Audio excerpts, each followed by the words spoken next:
the number of us grappling with mental health or substance use disorders has actually doubled since the pandemic began, and some age groups are being hit harder than others. 25% of young adults aged 18 to 24 report having regular suicidal thoughts. Dr. Steven Anderson is the past chair of the American College of Emergency Physicians and an ER physician at Auburn Medical Center, and he's here to talk with us about preventing suicides and overdoses. Good morning, Dr. Anderson. Thank you so much for being here. This is such a serious topic. It very much is, Michelle, and thank you for the opportunity to speak to the audience out there in this area about the problem. Yeah, absolutely, of course. Tell us what you're seeing in the ER.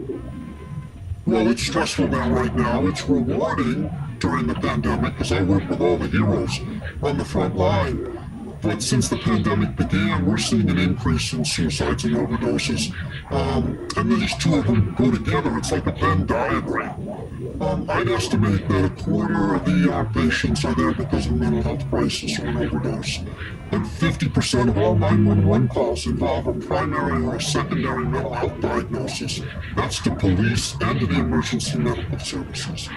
And my experience is in line with statistics. The CDC came out in August, like you said, and said 25% of all young adults think about harming themselves at least once a month.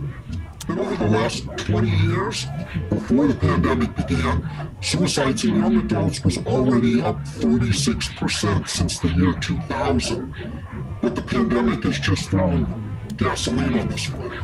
Today, the CDC reports 75% of young adults have anxiety, depression, or both. Did you say 75%? 75%? 75%. And overdoses, you gotta talk about those too. Because sometimes they're accidental, other times they're intentional. And overdoses prior to the COVID and after COVID is gone, it's the number one killer in America between the ages of 14 and 60 right now. And our young adults are really high risk because of the isolation that's been imposed on them by the pandemic. It just fuels this. Yeah. What are some of the warning signs that we should all be aware of? Well, we've learned how to recognize warning signs for physical distress. Seattle leads the world in recognizing cardiac arrest and doing CPR. But mental health crisis is a form of distress, and you can learn to recognize those as well, and you can make life-saving interventions. A big sign for suicidal behavior, number one, is withdrawal. Withdrawal from relationships with loved ones, activities that used to bring you joy, like after-school activities, clubs, sporting activities. Often people contemplating suicide will talk or text about it. They may say they feel depressed or anxious, and you have to know that intervening is an act of love. It's not a betrayal, even if they ask you to keep it confidential. We all have anxieties, we have bad days, but mental health is a spectrum.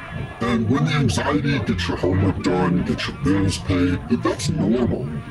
But when it starts to prevent you from finding meaning in life and joy or conducting your daily activities, that's a real problem. And when someone expresses a plan to harm themselves, silence is not an alternative. And with people that have substance use disorder, you need to prevent immediate harm because the risk of death and intentional injury is far higher when someone's under the influence or intoxicated. But then you need to know that it's not a black hole. We're expanding every day in resources, medications, and other things that can help save us. I like what you said there, intervention is an act of love. I like what you're doing because you created a program to combat suicides and overdoses, and it's really designed to keep people safe, right, until help arrives. Kind of like maybe CPR, for example. Can you talk more about that program? I'd be honored to. I'm one of several partners along with Auburn's Mayor Nancy Backus, who designed the READY program, and READY stands for Real Emergency Aid Depends on You. We also created a program called Teen Ready, which is designed for students and directed at junior high school through college-age demographic.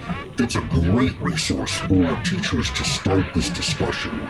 because this is all about removing the stigma around this. So just like I can teach CPR in an hour on how to save a life, we designed these courses to be an hour long to help prevent the number one cause of death in 14 to 60-year-olds.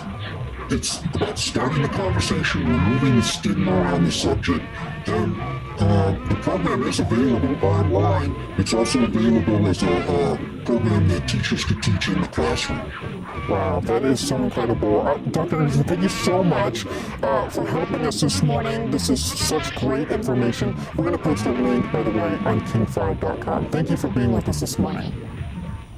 Thank you. I just want to say a couple bullet points.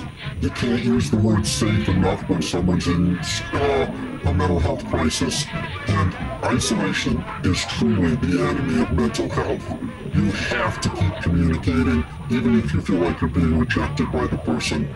Social distancing, which we talk about, is not the same as social isolation. So reach out, and if people need professional help, you can call the National Suicide Hotline, get in touch with a doctor, or if you think harm is imminent or harm has happened, call 911. I'm proud to be in the emergency department and we're there to help. Well, thank you so much for that information. Thank you so much for the work that you do.